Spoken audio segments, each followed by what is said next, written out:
Pages 40 Women interview series. And so I'm Chikeitha Owens, And I'm your co-host, Talk to Tracy Brooks. and we are here today because we have a special guest that we are going to be introducing to you today. Her name is Ebonie Burns, and she is going to be sharing her testimony and I'm not going to say her run in, but her encounter with PPCM, which is Postpartum Cardiomyopathy. And so this is something that is a rare heart disease that happens to pregnant women. And so we're going to be bringing her on. She's going to share her testimony with you guys. She's even going to give us some nuggets to take away to help those women. They may have never experienced it, never heard of it. And so this is just going to be awesome today. So Wonderful. And I can't wait to talk with Ebonie and get some of those good nuggets. And y'all look out for her. She has her own talk show, Ebonie Speaks. So you can look out for her as well on Facebook. And she also has a website and she does life coaching. So, hey, Ebonie, we look forward to getting started with you on this interview. So you all sit back, hold tight, and join us for this episode of Hiding Behind the Pages. thank you. Hello, hello, hello, and welcome to Hiding Behind the Pages. I'm the co-founder of Elite Speakers, Tracy Brooks, and Chikeitha Owens. we just want to thank you for joining us today for our next episode of Hiding Behind the Pages with our beautiful, phenomenal guest. Y'all might know her as Ebonie Speaks because she has her own talk show. But today she's here as Ebonie Burns to share a story coming from behind those pages. Hello, Ebonie. How are you? Hello, good. Thanks for having me on your show. Well, we thank you so much for taking time out your busy schedule to join us today.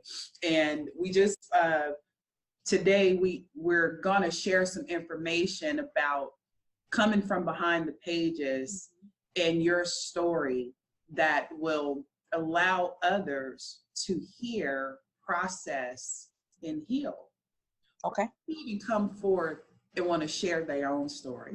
Because the biggest problem we have today is women of color coming out of the hospital or going into the hospital and being ignored for their pain or their situations. We've seen it, the woman on the news who went into the hospital, she actually had a blood clot. They told her, oh, Miss, I'm just going to call her Miss Jenkins, you extravagant, you trying to get them pain pills again. And they sent her out, actually they called the police on her, took her outside, arrested her. She went into a cardiac arrest and she ended up dying in the hospital right there on the spot. This topic today to me is very personal and very serious. And I feel we really need to touch on this. And I thank you so much. I didn't mean to go too much into the situation, but I wanted people to understand where we're going with your testimony, because your testimony is very serious and your story needs to be heard. So without further ado, first, can you please share with our audience who you are? Y'all got a couple of days. Let me tell you who I am. You got a couple of days. Come on now.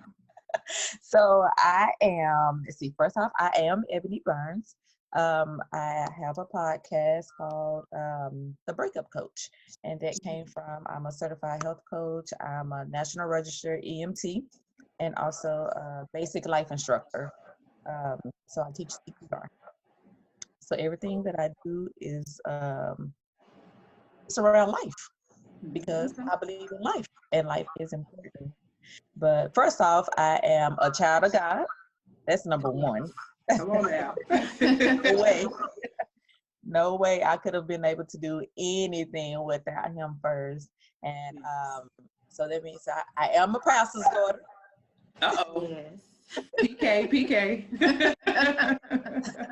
So I've stayed in church all my life, and I was that typical daughter that whenever I got older, I swayed away from church because I was there so much, and I was like, I'm not going to church when I get on my own, and I didn't. A lot of us said that, didn't we? I know I went that route for a little while. Yes. So We I all did. did.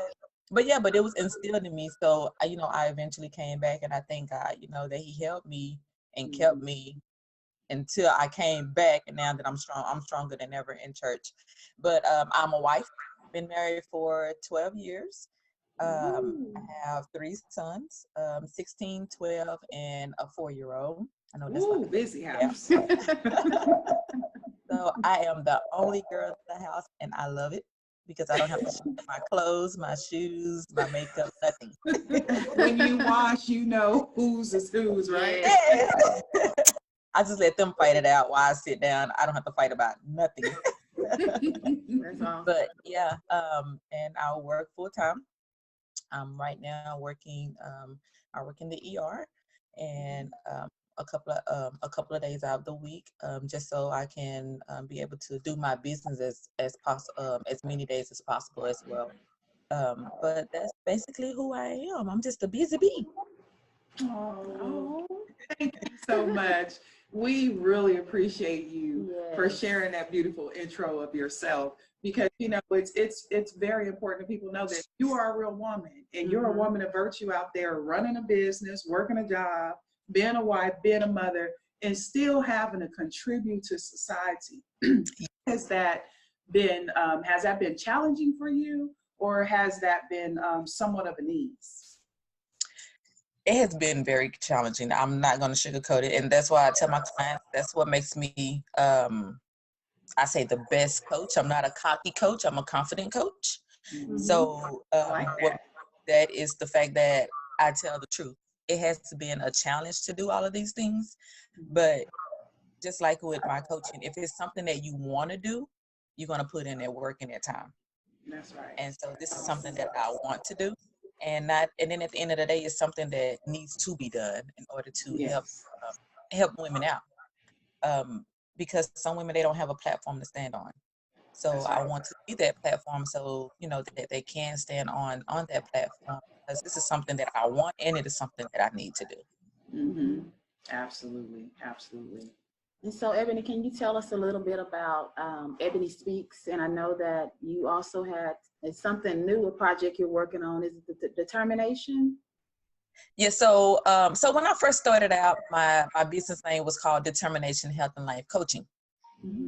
But I was like, that's such a long name, I was like, I have to shorten this.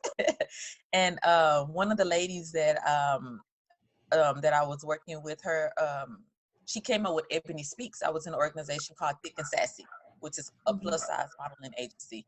And she came up with Ebonie Speaks. And I was like, okay, that sounds good. It is me, and I'm speaking, so let's put it together. So, and it was just that simple. And I came up with Ebonie Speaks, but determination was what I just came up with when I first started out, like 4 years ago, because of the fact that I was like, hey, if you want something, you have to be determined in it. So that's where determination came about.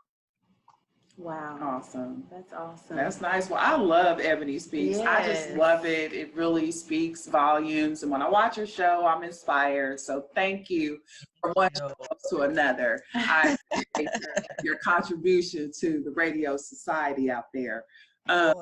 One of the reasons that we have you with us today is because of course, we want to come from behind the pages. So we do all the fun stuff, but now it's get down to the nitty and the gritty. Yes. I know that part of your testimony is that you're a survivor of PPCM.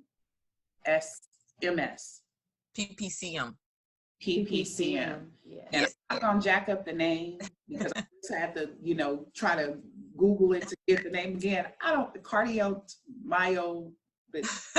It's postpartum cardiomyopathy.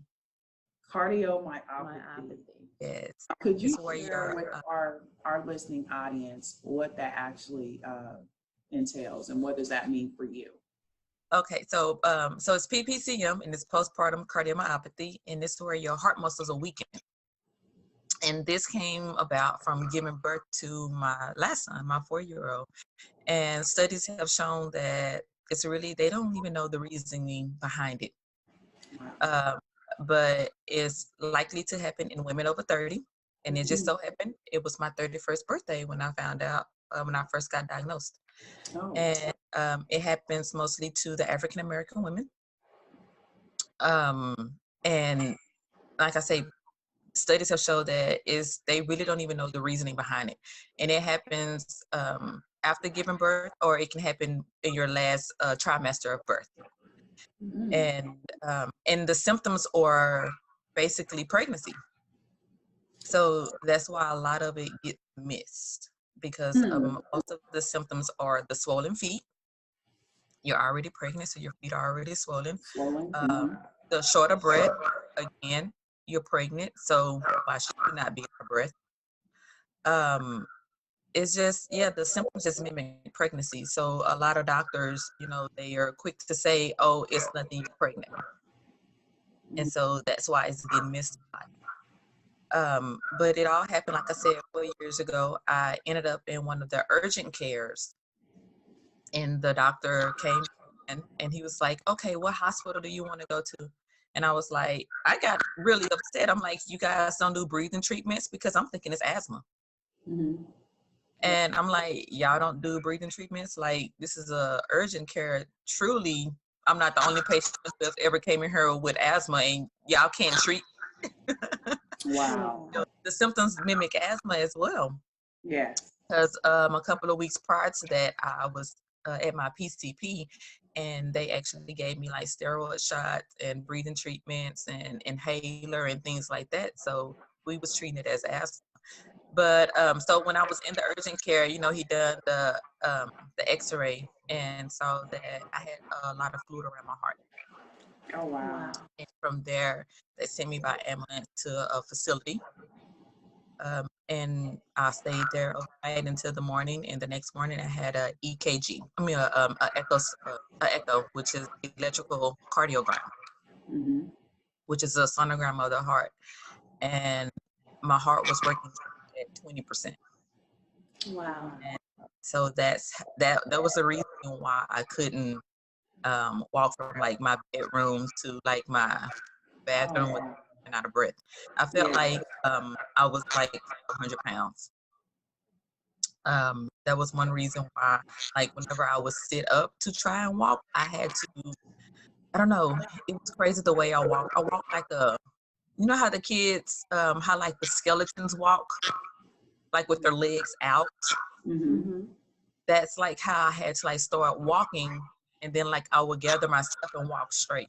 But we're thinking it was just because we had a big baby, because my baby, he was 9 pounds, 6 ounces. Wow. It was just like, hey, you had a big baby, of course. So that's one of the reasons why you're walking that way. But further on down the road, once I got diagnosed, of course, I couldn't believe it. I had to be in the hospital for a month. And that was like the hardest thing, because I had a 6-week-old child. And I was just like, what am I going to do? Like, my child needs me, my 6-week-old, because I was breastfeeding. And breastfeeding was a big accomplishment, because I was told that I was not going to be able to breastfeed, because years prior I had a breast reduction. So my OBG told me, oh no, you won't be able to breastfeed. And I was like, watch me. Yes, I am. Amazing. And so once I started producing milk, like even when I was in the urgent care and they was trying to give me medicine and stuff, I was like, no, I'm breastfeeding. You can't give me this, because, I want to make sure that does this medicine cross over into my breast milk, because I'm breastfeeding. I have to feed my kid. And they was looking at me like, honey, you about to die. Like, and I'm like, I have a job too. Like, Mom, you put your kids first. And even when I went to the other facility, that was my first thing, like, does this medicine cross over to breast milk? I'm breastfeeding. They finally came in, it was like, ma'am, look, I'm going to be straight up with you. You're not going to be able to breastfeed anymore. All the medicines that we're giving you, they're going to cross over to your breast milk, and your child can't have this. So, like, I fell deep into depression before I even knew what depression was. Wow. So, for that whole week, I cried, I boo-hooed my little face out, my eyes. People probably thought somebody was in there beating up on me, because my eyes was just fat. I won't even say puff, they were fat. And it was just, you know, it was, I don't know, man, the way that I felt, I just can't describe the way that I felt. I would talk to God. I was mad at because I'm like, what did I do to deserve this? Like, I shouldn't be in here. You know, I'm the pastor's daughter. I have a husband. I have kids. I have a job. Like, I'm living like this perfect life. So why am I being punished for this? And it was just, I don't know, the way I felt, it was just, I don't know. But anyway, I cried every day. My husband, he would come and see me every day. At that time, he was working at night as well. But he would come and bring the children up there to me every day as soon as he got off work, which was like 10 in the morning. He would come with all 3 kids. And, you know, it was kind of cute. You know, I saw him with all 3 kids. I saw all 3 kids, little baby bag. I was like, oh, it's so cute. He's taking care of all the kids. So anyway, he would come up there every day and he would nap, you know, while he was there because he had to go back to work that night. So he would nap while I would go and do everything and go from there. And then we would, once they diagnosed me,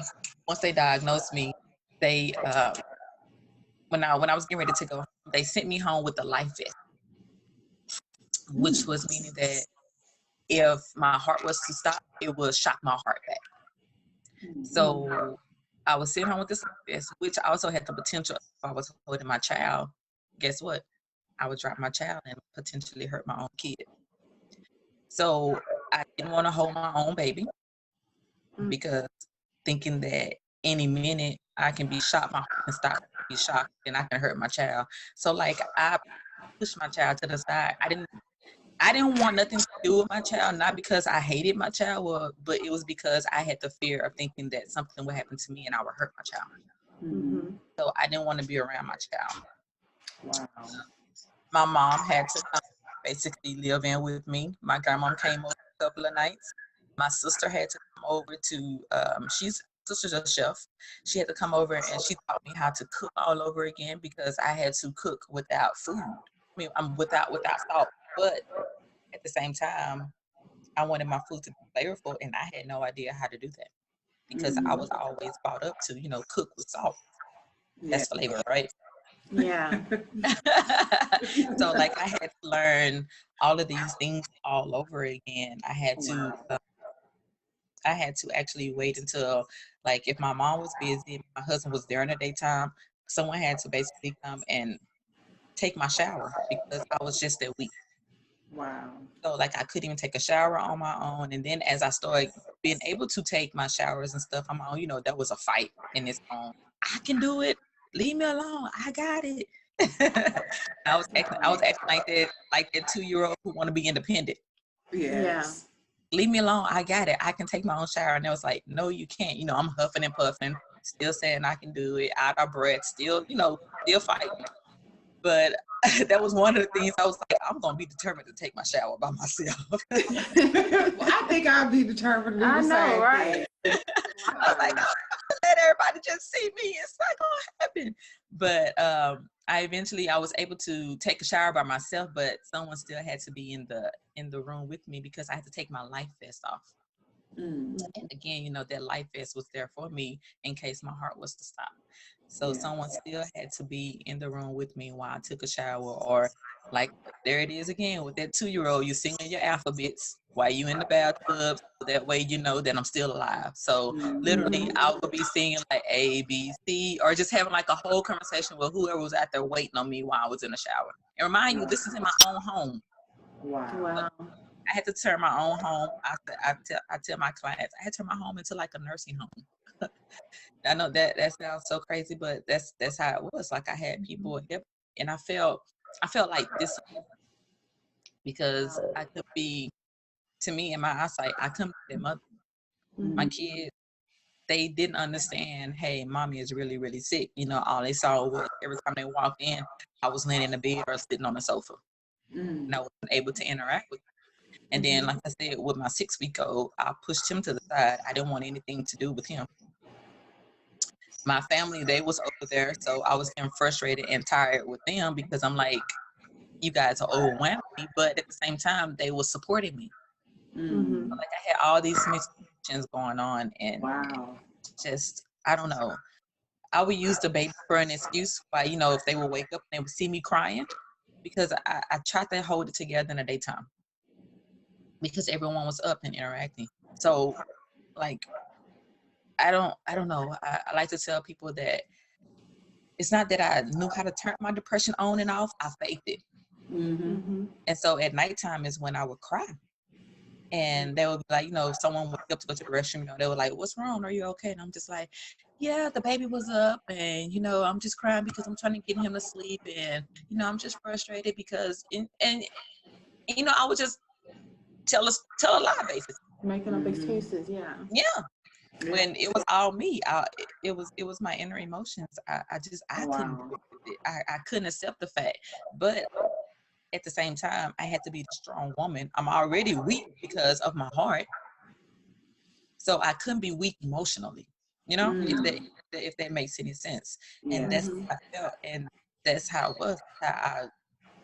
I fell into this deep depression, and then not even that, I fell into anxiety. That is the most craziest thing. Now, mind you, my heart is already weak. I'm already not supposed to be eating all these crazy foods, but at the same time, it didn't matter. I didn't want to kill myself, but I didn't want to live neither. Wow. It didn't matter. I would just eat. I would eat. I gained more weight on top of weight on top of weight. I'm supposed to be losing weight because my heart can't take it. But it didn't matter to me because I felt useless at home. And I felt like I couldn't be a mother. I couldn't be a wife. I couldn't be a sister. I couldn't be a daughter. So I didn't care if I lived or if I died. Wow. That's how I felt. Wow. But I mean, over it all, didn't know. I testified to this one day in church when I was giving a talk. I had no idea that my mom and dad taking me to church every day, they was preparing me for the ultimate test. And this was my test. Had no idea, you know, going back and forth to church, listening and hearing the preachers and things like that, you know, because it was instilled in me. So I knew how to, even though I was mad at God, I knew how to still talk to him. So that was one of the biggest factors that played a big factor, was me talking to God. And then I finally stopped like asking why, and I started asking God, how can I help other women? Because I was just reading up on this. I never knew anything about it. Now, the crazy thing about this is that I worked in a cardiology clinic, but I work with children. So children, they don't do the postpartum cardiomyopathy. They go through the cardiomyopathy, but not postpartum. So never heard of it. And when I Googled up on it, once I was diagnosed and I found out all this information about it and found out, you know, that it's rare, and it's rare, but it's on the rise because a lot of women, they don't know anything about it. And a lot of women are falling, basically, they're dying behind it. So it is rare, but it's rising. The numbers are increasing. And once I found out all this stuff about it, I started going into Facebook, and I found a group, and I was like, oh my gosh, this is serious. Like, I know that what I have is serious, but I had no idea that, you know, it's a Facebook group. Right. And the other people out there with the same situation. And they live here in Dallas. Oh, wow. And yes, and one of the girls, her name is Brianna, her sister actually passed away from it, and then she got it as well. So, but that'll be for another show. But that is amazing. Yes. That is such an amazing testimony, Ebonie. And I just want to tell you that I can't even fathom that pressure, that pain, but I have experienced it because I am a mother. I have carried, and I do know what you mean by that heavy feeling and the wobbly walk. But when it's on your heart, and the doctors tell you it's because you're pregnant, and then you go home and it's still your heart. It's not pregnancy. Yes. Now it's you. And to hear this testimony of, you know, pushing my son away because I didn't want to hurt him. Although in my subconscious, I didn't know if I was really shunning my son because I didn't want to hurt him. You know, I could hear the pain. I could hear the dilemma of how do I stay on my post as a mother, still try to deal with this weakness in my spirit. It's so trying, and I just applaud you. I applaud you because you went through a lot, and we all women who carry children, we know that's a lot in itself, but you have to endure those things up until that point in your life was enough to just, you know, we really, instead of having Mother's Day, we need to have celebrate the strength in a woman's day. Oh wow, that's awesome. Women, we overcome so much. And you know, I was going to ask you, and you kind of touched on it, when they were trying to diagnose you and provide, you know, medication for you at the time of you breastfeeding, was that going to counteract with your breastfeeding? How did that work for you? And you sort of answered that. I had to start all together. So I fell into depression again. Like I feel like, wow, I can't.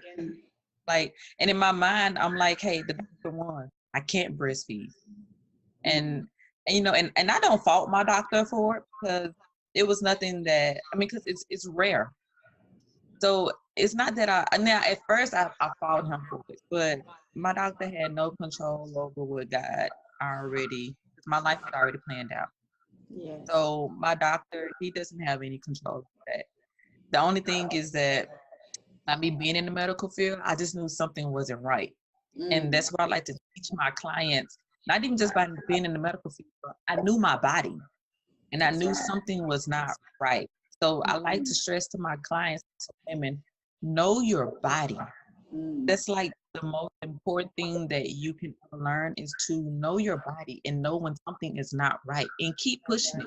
Because again, a doctor can make a mistake. A doctor is not perfect. And that's what people fail to realize. You know, they put a doctor on this high pedestal and they think, hey, well, the doctor should have known. Well, my doctor is not perfect. And he's going to make mistakes and he will make mistakes. And he's still going to make mistakes after this fact too. And he has made mistakes before. You know, so it wasn't my doctor's fault. It was me knowing that, and it wasn't my fault. It was me knowing that something wasn't right. And that's why people say women have an intuition. I follow my intuition. Something was not right. Well, kudos to you and following and checking your body out and making sure you're still here to tell this story. Because like you said, we have a whole Facebook group with women and survivors of PPCS. CM. We're gonna put it on the screen, so it's gonna be right here, and you will know how to go and get more information on this particular illness. So if it's ever happened to you and you didn't really know how you made it through, or you made it through and you didn't realize, you know, you were actually overcoming such a trying situation, we invite you to come and share your story, just like Miss Ebonie did. And Ebonie, I just commend you. I think you're a beautiful spirit. I love the show, Ebonie Speaks. Can you please tell the listeners how and when you're on the air so that they can go and join your network? Of course. So again, my name is on the podcast, on the talk show, is Ebonie Speaks, and you can reach me at equalizernetwork.com, or you can follow me on Facebook at Ebonie Speaks. You can follow me on Instagram at Ebonie Speaks, and also with me being a coach, I have a website as well, www.eboniespeaks, and Ebonie is EBONIE speaks.com. So I am different all the way around. Awesome. Well, is there anything that you would like to leave our audience with before we let you go? Of course. I like to tell people that laughter is the new medicine. If you can't laugh in situations or find any kind of happiness in situations, then you have a situation.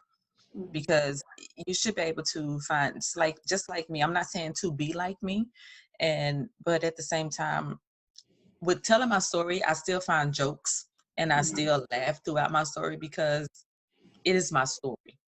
And I still had, I overcame it. And so I'm able to talk about it. And my personality is just laughter. Like, I would crack a joke at any moment, anytime.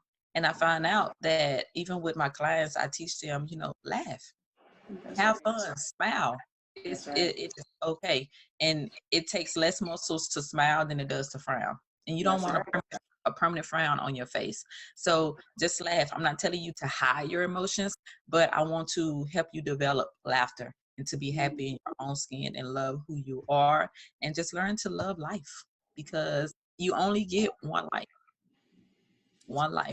And it is, what are you going to do with that life? Do you want to stay in a corner crying all your life, or do you want to get out and explore the sunshine? And I chose to explore the sunshine. Wow. I'll say, Ebonie, I just want to say, one of the things that we always share is that your misery is your ministry. And I just love how you have taken your testimony and everything that you've been through this experience, and you've been able to actually create a talk show, and you've been able to create, different ways of being able to go out and continue to minister to other women, continue to minister to people that have experience or maybe don't even know anything about it. Because this right here, what you're doing right now, it took courage for you to be able to come on Elite Speakers and do what you're doing now. But I just applaud you at going and creating Ebonie Speaks.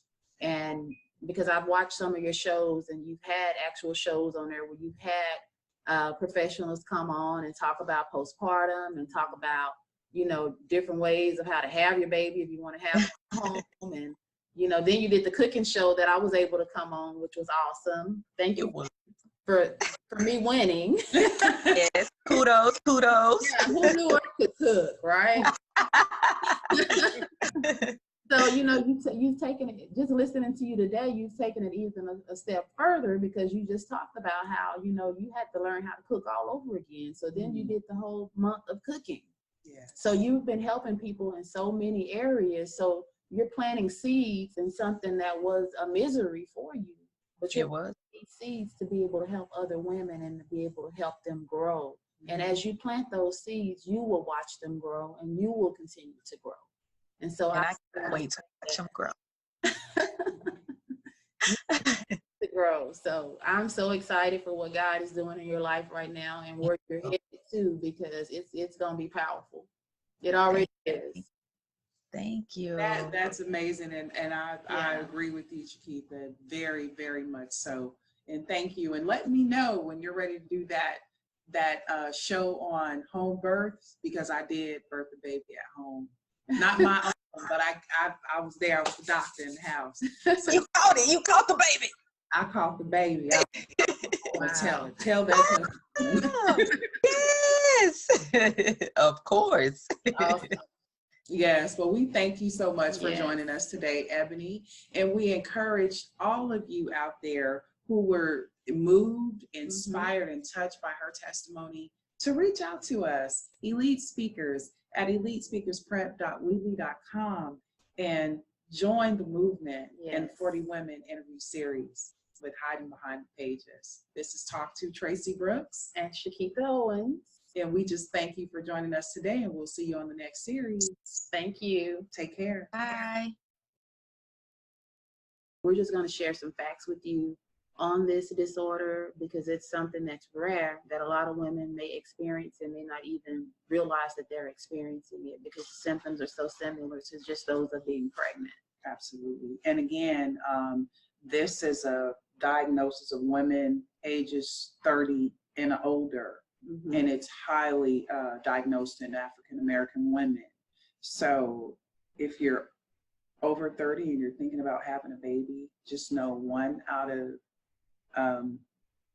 5 out of 10,000 women have this situation going on. So you have to be very careful. Some women can recover over a period of several weeks from this, or several months. Some never recover at all. The women who have had the Postpartum Cardiomyopathy are even able to go on and have other children. Unfortunately, some women who experience this never recover. And there was one patient who was not as lucky as some. I don't want to really go into that, but just know if you do not detect this PPMC at an early stage, it could be vital, it could be deadly. And if you know someone who's dealt with this or who has this diagnosis, try to be as supportive as possible. That's one of the things I learned in this interview, is you need support. And if you don't have a support system, you know, there are support groups out there on Facebook, which we found out during this interview, and that there are other people locally in your area who has encountered or come in contact with this particular diagnosis. So we just wanted to touch on the importance of checking yourself, knowing your body, knowing when you feel off. And one of the things that she had mentioned, and Ebonie had mentioned in the interview, is that she had shortness of breath. She couldn't walk. She was straddling to walk. And those are normal pregnancy symptoms. You know, I've had asthma before being pregnant and wobbly, you know, couldn't hardly walk straight. But those were some of the symptoms, ladies. And swelling in the feet as well. Swelling in the feet, you know, swelling in the hands. So don't misconstrue and don't say, oh, I had asthma, I've always had it, it's just that. No, if you feel a shortness of breath, if you feel like you can't walk and it's uncomfortable to the point that you know this is just not normal, and for you that it's your first pregnancy, it's kind of hard to know the difference. But for you who have gone through a pregnancy or had multiples, you guys kind of know. Just be aware and know your body and take care of yourselves. And if you have someone in your family, in your life that is dealing with this, be a support system. Yeah. So we just want to encourage you today to get to know your body and learn more. You can learn more. We'll put the description below so that you can go and get more information on this for yourself so that you could be equipped to help those who are in need, or if you ever, God forbid, come in contact with this particular diagnosis, you'll have some encouragement and resources and tools to help you through the process. Again, this is Hiding Behind the Pages. We'll talk to Tracy Brooks and Chikeitha Owens, Speaking Speaking on Purpose. And we thank you for joining us. Thank you.